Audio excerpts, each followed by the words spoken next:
Hello दोस्तों, आपका फिर से स्वागत है हमारे हमारे मेवाड़ एवं मराठा के सहस्त्र वर्षों की शौर्य गाथा वाली किताब में, जिसमें हम बप्पा रावल को पढ़ रहे थे। तो अभी हम सीधा मुद्दे पे आते हैं।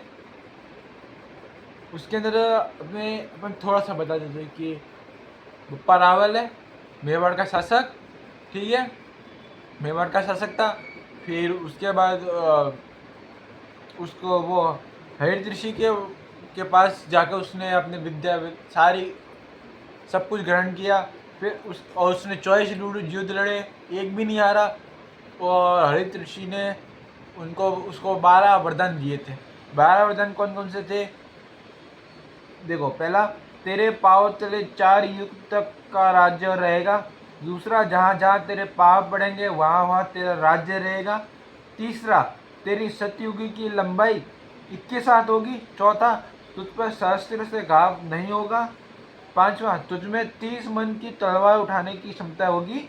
तेरा संबोधन रावल सब नाम से किया जाएगा। बप्पा जो है उनको पिताजी बोलते थे, इसलिए उनको आगे बप्पा रखा। और फिर गोवर्धन के बाद इनके पीछे जो रावल सम्मानित हुआ, जिसके हुआ बप्पा रावल। ठीक है। फिर सातवां, तेरे भोजन में 1.25 मन अनाज का आहार होगा। फिर युद्ध में सदा तेरे विजय होगी। फिर तेरी नज़र से दूसरे की नज़र मिलने पर उसकी आदि शक्ति तुझमें आ जाएगी। फिर तुझे चित्तौड़ का राज्य प्राप्त होगा, गजनी तक राज्य होगा, तू चक्रवर्ती राजा बनेगा। ये सब जो थे, हरित ऋषि ने बप्पा रावल को आशीर्वाद वरदान दिए थे। जैसे कि बताया कि 24 युद्ध लड़े थे, उसमें एक भी नहीं आ रहा, वो इस वरदान के कारण। और रावल जो है वो हरित ऋषि के वरदान की वजह से हुआ। बप्पा जो है वो पिताजी का संबोधन करने से वजह से हुआ, क्योंकि मेवाड़ का संस्थापक कौन? बप्पा रावल, इसलिए उनको बप्पा कहते थे। और फिर ये रावल लगा। तो आज हम आगे पढ़ेंगे मोहम्मद बिन कासिम। इसके बारे में, मोहम्मद बिन कासिम द्वारा राजा दाहिर की छल पूर्वक हत्या और इस्लामी आक्रांताओं का सिंध में पहला कदम। ठीक है, शुरू करते हैं। बप्पा का समकालीन मोहम्मद बिन कासिम पहला इस्लामी आक्रांता था। जो बप्पा का जो समकालीन जो था ना, मोहम्मद बिन कासिम, वो पहला आक्रांता, मतलब पहला किसी ने उनके विरुद्ध संघर्ष किया था, मतलब लड़ाई युद्ध लड़ा था, जिसने सिंध को पार करने का दुस्साहस किया था। अरब खलीफा का दूत बनकर आए मात्र 17 वर्ष के मोहम्मद बिन कासिम ने सिंध के राजा दाहिर सेन पर कई बार आक्रमण किए। दाहिर सेन पर उन्होंने बहुत बार आक्रमण किया मोहम्मद कासिम ने। फिर सिंध के राजा दाहिर सेन और उनके पराक्रमी राजकुमारों ने अदम्य शौर्य के साथ मोहम्मद बिन कासिम को परास्त कर दिया। ये जो अपने जो थे ना राजा दाहिर सेन, इन्होंने मोहम्मद बिन कासिम को हरा दिया।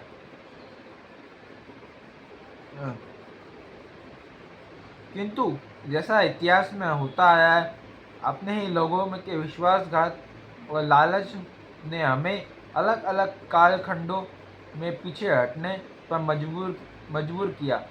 वैसे ही सिंध में भी हुआ। सिंध में राजा कौन था तब? दाहिर सेन। ठीक है। ये तत्कालीन सिंध में मुख्य रूप से 2 समुदायों के लोग रहते थे। कितने? 2। एक हिंदू, दूसरे बौद्ध मतावलंबी। ये एक है बौद्धों की कोई है, नहीं कह सकते कुछ, जैसे हिंदुओं में होते हैं गैर हिंदू और वो सब ऐसे। ठीक है। फिर है तत्कालीन बौद्ध मतावलंबियों की मानसिक दशा वर्तमान के वामपंथी विचारधारा जैसी थी। ठीक है, उनकी विचारधारा कैसी थी? वामपंथी विचारधारा जैसी। ठीक है। फिर उनका मानना था कि सब एक है। इसी कारणवश उन्होंने कासिम को न केवल सिंध में प्रवेश का मार्ग दे दिया। अब यहाँ पर क्या हुआ? देखो, ये जो था ना मातवलंबियों की मानसिक दशा वर्तमान में वामपंथी विचारधारा थी, तो उसी के कारण उनका मानना था कि सब एक है। ठीक है, इसी कारणवश उन्होंने कासिम को न केवल सिंध में प्रवेश का मार्ग दिया, अपितु नेरम के बौद्ध नगर प्रमुख भंडारकर सामानी ने कासिम की सेना को रसद सामग्री भी प्रदान करी। उनको सामग्री प्रदान कर दी, जिससे कि मोहम्मद कासिम अंदर घुस गया और आसानी से सिंध को लूटने का उसको जरिया मिल गया। ठीक है, फिर उससे क्या हुआ, बौद्ध मतावलंबियों द्वारा एक विदेशी आक्रांत को बड़ा चढ़ाकर दी गई इस प्रकार की सहायता के अत्यंत दुखद परिणाम हुए।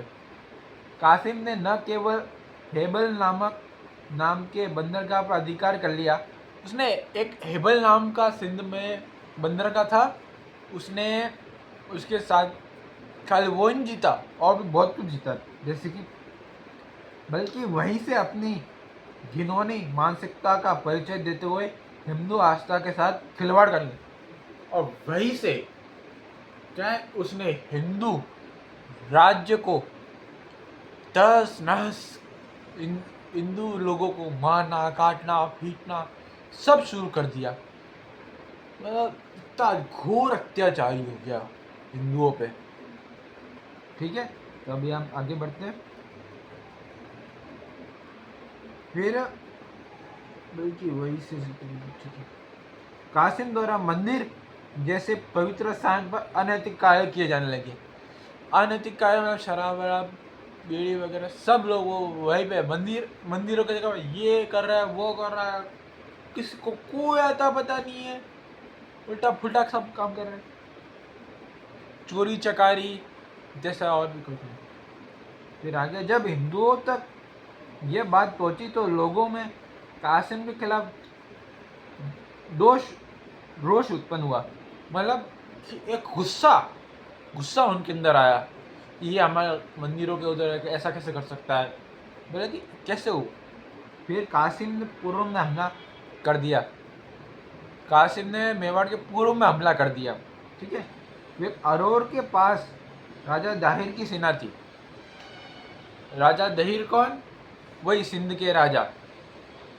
ठीक है, फिर ठीक है ना, ये अरोर के पास राजा दाहिर की सेना का कासिम की सेना के साथ एक भयंकर युद्ध हुआ। वापिस ही ये लोग युद्ध लड़े। फिर क्या हुआ, हिंदू बौद्ध मतावलंबियों के साथ साथ सिंध में ही रहने वाले मोर मेड़ जाति के लोगों ने अपने ही राजा दाहिर के विरुद्ध जाकर कासिम को युद्ध में दाहिर के की सुरक्षा चक्र में प्रवेश करवाया। लेकिन ये जो बौद्ध लंबी थे ना कुछ, उन्होंने अपने राजा दाहिर के साथ उनका विरोध कर दिया और कासिम को उसकी सुरक्षा चक्र में प्रवेश करा दिया। रब का घर का वैदी लंका ढाए, जैसे कि विभीषण का उदाहरण ले सकते, उसने राम का पक्ष ना लेके राम का पक्ष लेकिन वो अच्छी जगह पे यूज़ किया उसने। ये राम जी के पक्ष में जो गया ना, वो एकदम सही गया। रावण जो था ना, वो सच में एक निष्कृष्ट और बुद्धिहीन प्राणी था। ठीक है, आगे बढ़ते। फिर राजा दाहिर और उनके परिवार के सदस्यों की निर्मम हत्या कर दी गई। सबकी हत्या कर दी, उसकी भी निर्मम दैया की भी हत्या कर दी, सबकी कर दी। फिर राजा दाहिर का सिर और उनकी दो पुत्रियां जो थी, सूर्य देवी एवं परिमल देवी को भोगदासी बनाकर इस्लामी खलीफा हज्जाज बिन यूसुफ को उपहार स्वरूप भेज दिया गया। उपहार स्वरूप मतलब दास के रूप में उनको बना दिया। मतलब कितनी बुरी बात है कि एक तो घर उनकी सेना वालों ने, बहुत मतलबियों ने उनको धोखा दिया, फिर उनको मार भी दिया उनके घर वालों को। फिर जो राजा दाहिर की जो सेना थी उसको मार दिया, और उनकी जो पुत्रियाँ थी दो, उनको उनको दास के रूप में प्रकट कर दिया। कितना बुरा किया। फिर सिंध से लूटे खजाने से कासिम ने अपनी सेना विस्तार किया और मेवाड़ की तरफ बढ़ने की योजना बनाने लगा। फिर वो कहाँ गया? मेवाड़।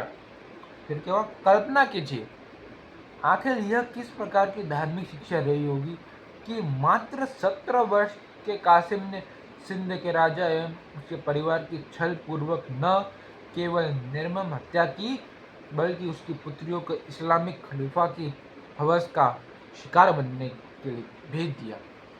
अब सोचो, आप भी बस सोच के देखिए कि